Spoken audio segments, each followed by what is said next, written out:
آپ میں ہر فرد اپنے علاقے کی ایجوکیشن کی ذمہ داری کو محسوس کرے۔ آج ہمارے ہزاروں بچے تعلیم نہیں حاصل کر رہے ہیں، غربت کی وجہ سے، کسی اور پریشانی کی وجہ سے، یا ماں باپ کی جہالت کی وجہ سے۔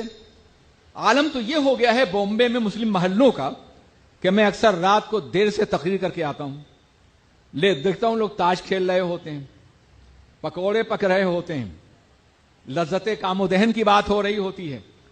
صبح تک وہ جب جاگتے ہیں تو بچوں کو اسکول کب بھیجتے ہوں گے، بچوں کی پرورش کیسے کرتے ہوں گے، بچوں پہ محنت کیسے کرتے ہوں گے۔ میں نے تقریریں بھی اس پہ کی ہیں، مگر شاید اس کا اثر نہ ہو۔ جب ضمیر ایک خاص راہ پہ لگ جاتا ہے، جب احساس مر جاتا ہے کسی قوم کا، تو پھر وہ قوم کبھی بیدار نہیں ہوتی۔ قوت فکر و عمل پہلے فنا ہوتی ہے، قوت فکر و عمل پہلے فنا ہوتی ہے، تب کسی قوم کی عظمت پر زوال آتا ہے۔ ہماری قوت فکر و عمل فنا ہو چکی ہے۔ آپ مسلم محلوں کے مقابلے میں غیر مسلم محلوں میں چلے جائیے، آپ کو بہت زیادہ واضح فرق نظر آئے گا۔ رات ہوئی، قرآن نے کہا ہے کہ وَجَعَلْنَا اللَّيْلَ لِبَاسًا وَجَعَلْنَا النَّهَارَ مَعَاشًا، ہم نے رات کو لباس اور دن کو معاش کے لیے بنایا ہے۔ یہ رات بھر جاگتے ہیں اور دن بھر سوتے ہیں، یہ کیفیت ہو گئی ہمارے محلوں کی۔ ہمیں انہیں بیدار کرنا ہوگا، آپ کو کرنا ہوگا، انہیں صحیح راہ پہ لگانا ہوگا۔ جو اپنے والدین اپنے بچوں کی تربیت کر سکتے ہیں، پڑھا سکتے ہیں، ان سے کہنا ہوگا کہ آدھا پیٹ کھاؤ مگر بچوں کو تعلیم ضرور دو، توڑ دو یہ ٹی وی، تمام عیاشیاں ختم کر دو، اپنے بچوں کو تعلیم، یہ تمہارا مستقبل ہے۔ یہ بچے اگر تعلیم نہیں حاصل کریں گے تو انتہائی بدترین زندگی گزاریں گے، بدترین غلامی، اکنامکل سلیوری۔ ایسے غلام بنیں گے کہ نہ ان کی عزت محفوظ رہے گی، نہ ان کی آبرو محفوظ رہے گی۔ دنیا کی پسماندہ قوموں کا جائزہ لیجئے، کئی ہزار سال سے جو طبقہ پسماندہ تھا، اس کی عزت تھی کوئی؟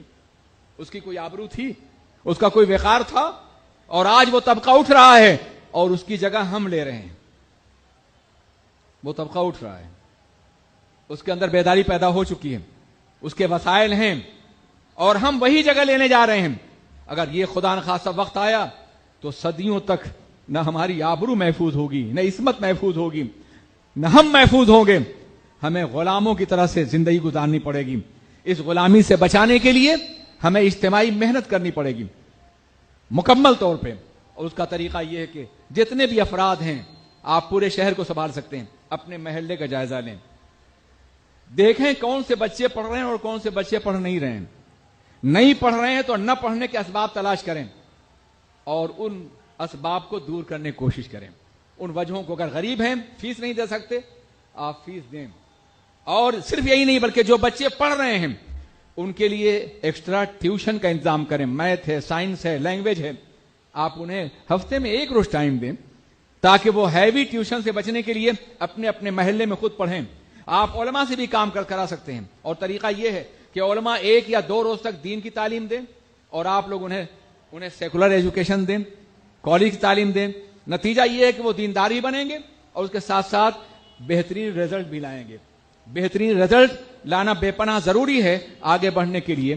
ہمارے سامنے بہت سے موانعات ہیں، بہت سی دشواریاں ہیں، ہم آگے بڑھ سکتے ہیں تو اپنی کوشش اور محنت کی بنیاد پر۔ یہ عذر غلط ہے کہ ہمیں نوکری نہیں ملے گی۔ ایک ایجوکیٹڈ انسان اپنے دل سے اتنا مطمئن ہوتا ہے کہ فاقہ بھی کرے گا تو بھی باعزت رہے گا، وہ فاقہ بھی کرے گا تو اس کا دل مطمئن رہے گا۔ اس لیے صرف روزی کے لیے یا نوکری کے لیے تعلیم حاصل نہیں کی جائے، بلکہ ذہن کو روشن کرنے کے، دل کو اجالنے کے لیے تعلیم حاصل کرنی بے پناہ ضروری ہے۔ اور اب ہندوستان ایک عالمی مارکیٹ بنتا جا رہا ہے۔ ممکن ہے کچھ لوگ یہاں آپ کو نوکری نہ دیں، اگر آپ کے اندر صلاحیت ہے تو بیرونی ملک سے آنے والی حکومت، فیکٹریاں اور کارخانے اور ادارے آپ کو صلاحیت کی بنیاد پہ جگہ ضرور دیں گے۔ حالات بہت بدل رہے ہیں، ان حالات سے فائدہ اٹھایا جائے، اس کو باضابطہ اپنے لیے ایک مستقبل کی روشن راہ تصور کیا جائے۔ ہم میں کا ہر فرد اپنے علاقے میں ایسے ٹیوشن کے اسکول قائم کرے یا جائزہ لے کہ کون سا بچہ پڑھ نہیں رہا ہے اور اسے پڑھانے کی کوشش کی جائے، تاکہ 100% ایجوکیشن ہمارے معاشرے میں عام ہو سکے۔ ہماری بچیاں بھی، ہمارے بچے بھی، سب کے سب تعلیم یافتہ ہو جائیں۔ اگر ایسا ہوگا انشاءاللہ تبارک و تعالی تو ہمارا مستقبل روشن ہے۔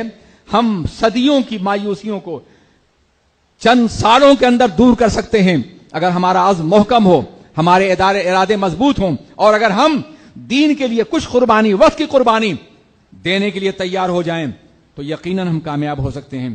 کبھی کبھی لوگ سوچتے ہیں یار زوال اتنے قریب آ گیا ہے، اب ہم کیا کر سکیں گے؟ ہمارے اسلام میں یہ پہلی بار ایسا نہیں ہوا ہے۔ 20ویں صدی کے آغاز سے پہلے آپ نے دیکھا ہوگا کہ کوئی بھی مسلم ملک آزاد نہیں تھا سوائے ٹرکی کے، اور جس کے کنٹرول میں حجاز مقدس تھا۔ سارے ممالک کالونیوں میں تبدیل ہو گئے تھے اور بدترین غلامی کو جھیل رہے تھے۔ مغرب کی کالونیاں بنے ہوئے تھے ہمارے ممالک۔ اس زمانے میں علامہ شبلی نے کہا تھا کہ مراکش جا چکا، فارس گیا، اب دیکھنا یہ ہے کہ جیتا ہے یہ ٹرکی کا مریض سخت جاں کب تک۔ مگر اس زمانے میں ایک امید کا شاعر تھا اقبال، اس نے کہا تھا اگر عثمانیوں پر کوہ غم ٹوٹا تو کیا غم ہے کہ خون 100,000 انجم سے ہوتی ہے سحر پیدا۔ 100,000 ستارے ڈوبتے ہیں تب صبح ہوتی ہے، ڈوبنے دو ان ستاروں کو، صبح آئے گی، مگر اس کے لیے تیاری کرنی ہوگی۔ ایک ایسی صبح کی جو ایمان کی صبح ہو، عقیدے کی ہو، علم اور فکر کی صبح ہو، رسول پاک کے مقدس نظام کی صبح ہو۔ وہ صبح ضرور آئے گی بشرطے کہ آپ سب اپنے اپنے طور پر کام کر لیں، ہم بھی تیار ہو جائیں، آپ بھی۔ آپ پڑھے لکھے لوگ ہیں، زکوٰۃ تو ادا کرتے ہوں گے 2.5% آپ مال کی، 2.5% ایجوکیشن کی زکوٰۃ بھی ادا کر دیجیے۔ یہ اپنے ٹائم کا 2.5% غریبوں پہ خرچ کیجیے۔ آپ جوان ہیں، صحت مند ہیں، توانائی ہے، آپ 2.5% اپنا شباب اپنے بچوں کے لیے لگا دیجیے، اپنی قوم کے لگا دیجیے۔ قوم کا کوئی فرد ہو، کہیں کا ہو، آپ کو جانتا ہو یا نہ جانتا ہو، آپ ان کے لیے محنت کرنے کی کوشش کریں۔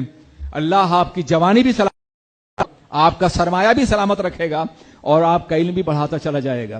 میرے عزیز ساتھیوں، یہ ایک مشورہ تھا جو میں نے دیا ہے، خدا کرے کہ اس پر ہم بھی عمل کر سکیں اور آپ بھی کر سکیں۔ السلام علیکم ورحمۃ اللہ وبرکاتہ۔ کہ جس نے ماں اور باپ کو